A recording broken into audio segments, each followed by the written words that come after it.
All right. It's Dr. Lazar. I was sent into Zoom jail. I was sent into Zoom jail, man. I can't believe they put me in Zoom jail. So, welcome to this week's Full Potential Weekly Life Coaching, and we'll have some people hopping on here as we go. We're gonna jump right in. So, the topic today is on vision, and the Bible says, "Where the vision ceases, people will perish." And so, when we are operating from a place of vision, we know where we're going, we know where we're not going. If you have a vision and you have a vision of living a life of action and health and vitality, and you have a vision of climbing mountains when you're in your 80s and rolling on the floor with your grandkids and all of those things. If that's your vision, then you have to know where you have to know that that's where you're going. Now, that vision, if somebody says, "Hey, do you want to go out and get drunk with me?" Well, it's not really a tough decision because that fits outside your vision. Well, let me think through this. If I go get drunk with you and then I don't sleep well and then I throw up in the morning and then I miss my workout and then no, you know what? That doesn't really align with where I'm planning on going. George H.W. Bush, somebody was asking him about vision and he said, "Oh, that vision thing." And I felt like that about today, about, man, do I really want to devote an entire, we get 52 of these a year with you. Do I really want to devote one of those to the vision thing? But the reason we need to is because it's really, really important. If your vision is to be that person that I just described a moment ago, then your care is important, and continuing your care is important, and using your beamer is important, and exercising is important. And so what you do today really is determined by where you ultimately want to go. Now, admittedly, and Dr. Duran and Dr. Wireman can vouch for this, people like myself who are visionaries as a strength will often do a lousy job where our feet hit the ground of doing the day in and day out stuff.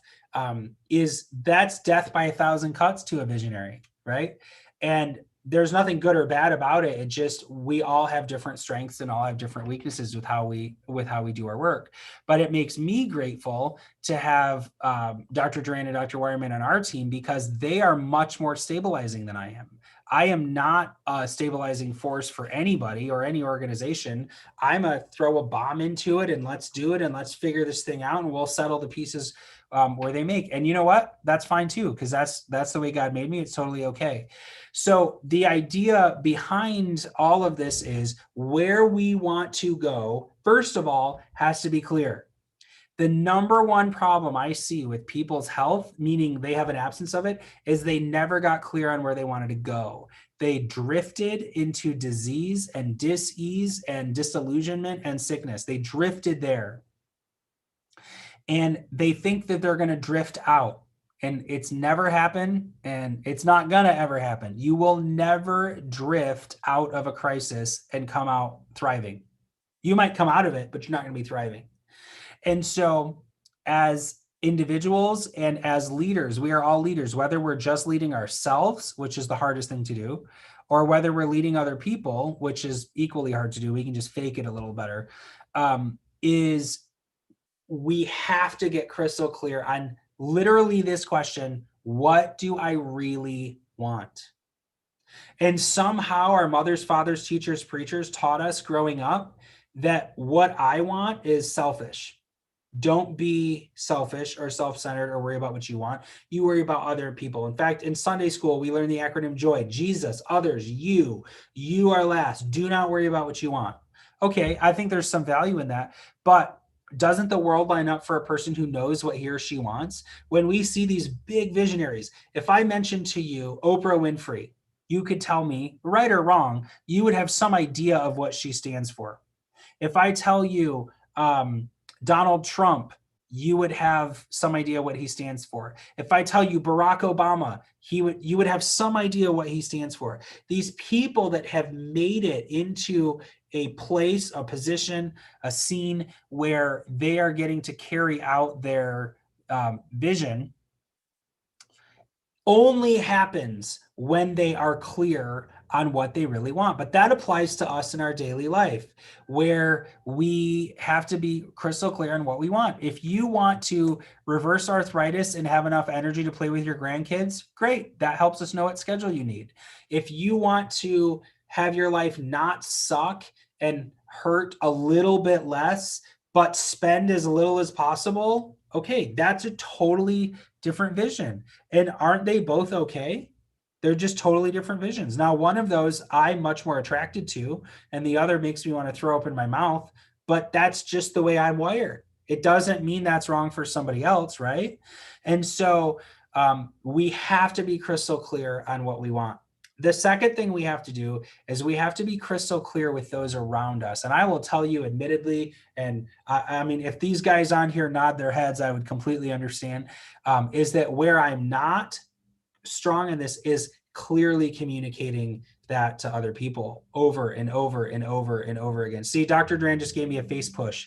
Did you see that? He just did his hand like that to palm heal me in the face because, yeah, it's true. So I can cast it, but it's crystal clear in my head, but is it crystal clear in others? And here's how you know if your vision is crystal clear in your mind, but not being carried out, then that means you are not being crystal clear with others. So here's a real life example. For Thanksgiving this year, I would like to have a drama-free Thanksgiving with my extended family.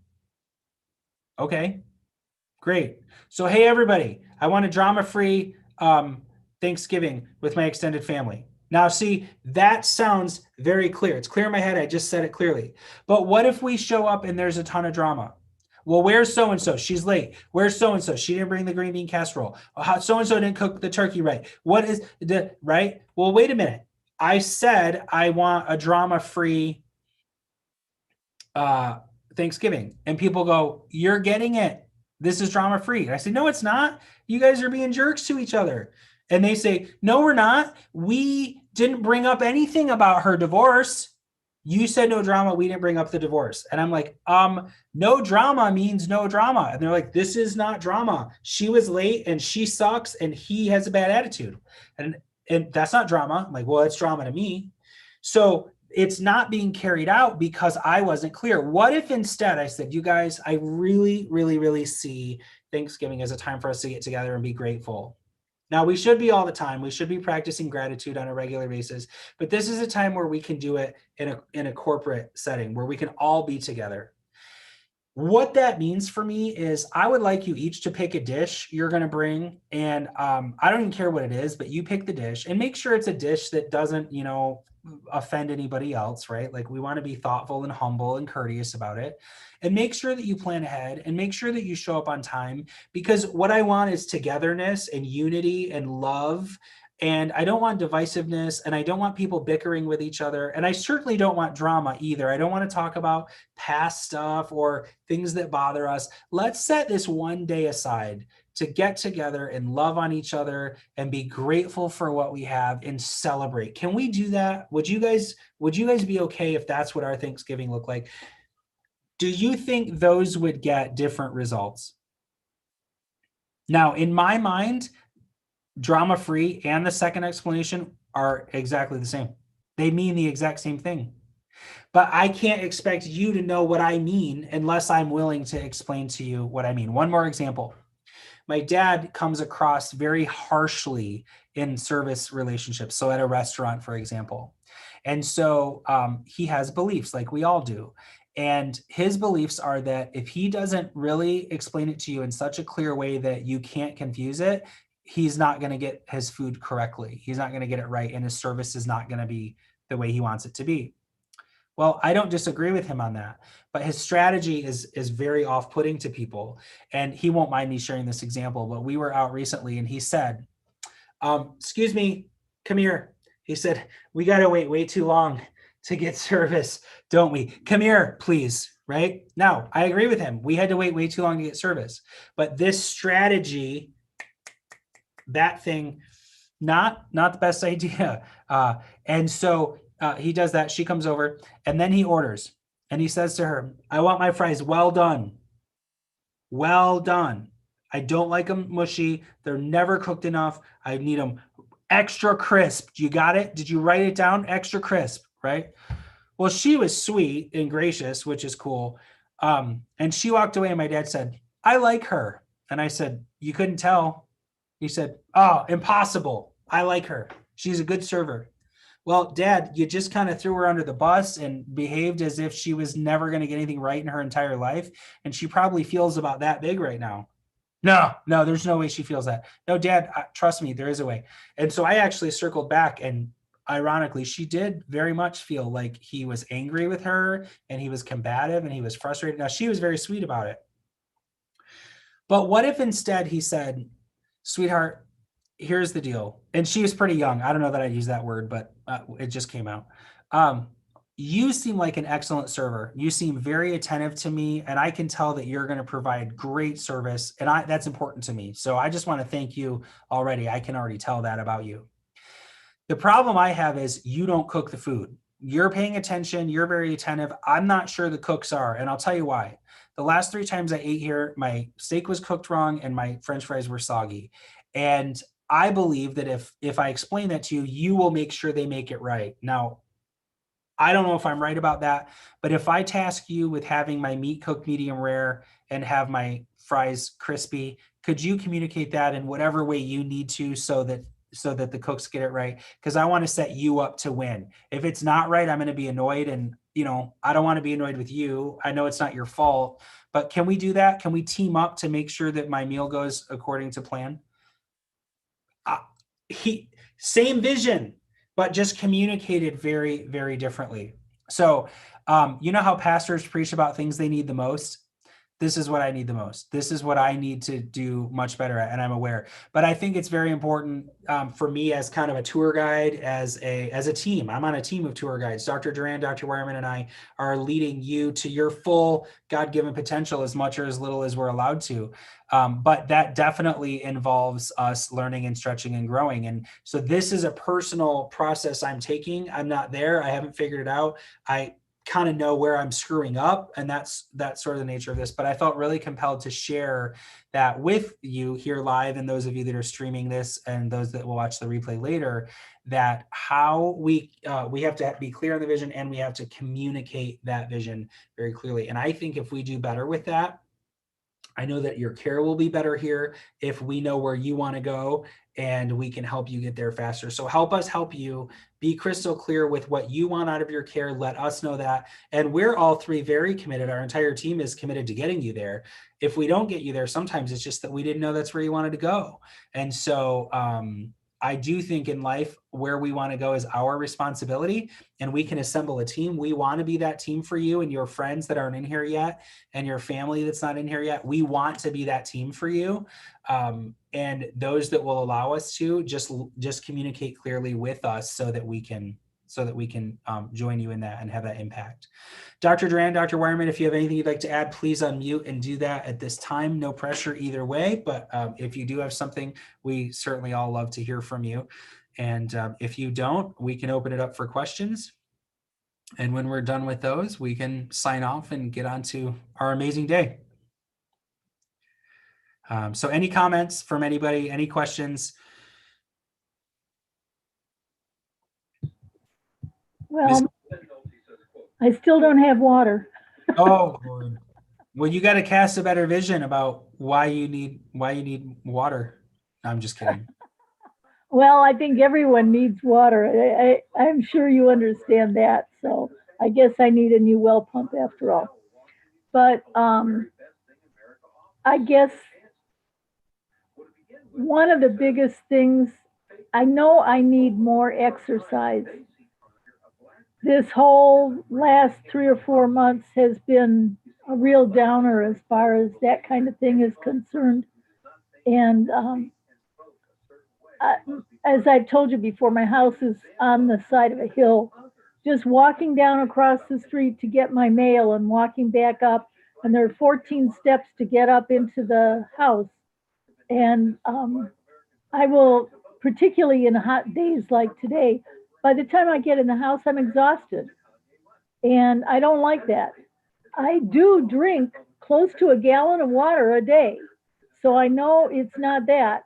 So it's in a form of a tea primarily with a lot of turmeric and ginger in it. So those are healthy things that should be helping. But trying to get my energy level up, I would really appreciate. So granted, when I look at the years of my age, I'm doing great. But I would like to have the energy level that goes along with my appearance. Sure. I get that. Well, can I ask you a question about that? Certainly, Is your belief that the best is in the past or that the best is yet to come? that's a really good question. Um, I would like to think that the best is yet to come. And in reality, faith wise, I believe that is very definitely true. I think we're coming into a very difficult time faith wise. Um, I am praying for revival for this nation on a regular basis. It's even on my calendar. Um, and I think we are in a time that could be perilous times. And it's super important that we share faith with other people. And frankly, I would like to have small groups in my home, but it can't be right now because there's so much work that has to be done. The whole lower level of my house has been gutted, and that's where the well pump is. And so I have gotten a home improvement loan so that a lot of it can be taken care of. I have a new water system that'll be put in the house in a couple of weeks. But the water system isn't going to help if I can't pump it out of the ground. So as far as energy levels are concerned, if you believe that the best is yet to come, then what would the two questions we would ask, what would have to be true in order for you to have more energy? And number two, why is that important? So I would ask you, why would it be more important for you to have more energy than you have right now? So that I can do more for the Lord. Okay. Okay. So when you're facing something, so then what would have to be true is you would need to, your adjustments will help provide energy. Your beamer will help provide energy, which is great, but movement is also important. So you'll need to do more exercise. That's right. The food you eat will matter, although you're pretty disciplined with that. So I would say the area that you could focus on is exercise. Now, what will happen is you'll run up against that and say, I just don't feel like it. I don't have any energy.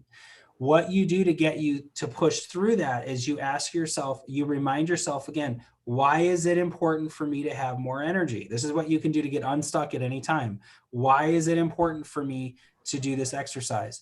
Oh, that's right, because it gives me energy. And why is that important? Oh, that's important because I want to be able to do more work for the Lord. And that will always pull you through. If it's something that you're able to be pulled through on, if you're missing a leg, you probably can't do a three-legged race with somebody, right? Or maybe, but so as long as it's possible to do it, but you're capable of more, you're fearfully and wonderfully made. And I'm going to turn preachy on you for a second because I know you and I can, but if the same power that raised Christ from the dead lives in you, I think you've got plenty of energy. And the law of conservation of energy says it can't be created or destroyed, only kind of reshuffled around. So if you want to be able to capitalize on that energy faster, you already have it. You just have to be able to capitalize on it faster.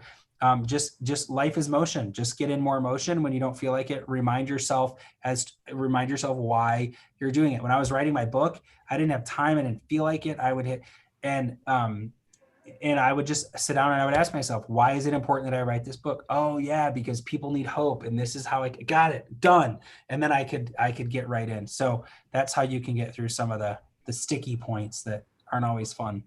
That's a great question. Thank you. So I'm going to check on the chat over on this screen and see if we have any chat questions. And if not, we are going to be all set. Okay. Yep. I don't see any chat questions. All right. Well, have a wonderful day. Thanks for joining, and we'll be back next week. Well, you have a blessed day also. You too. Thanks so much. Enjoy the hot weather. Will do. Enjoy getting your water back. Better here than Louisiana, though.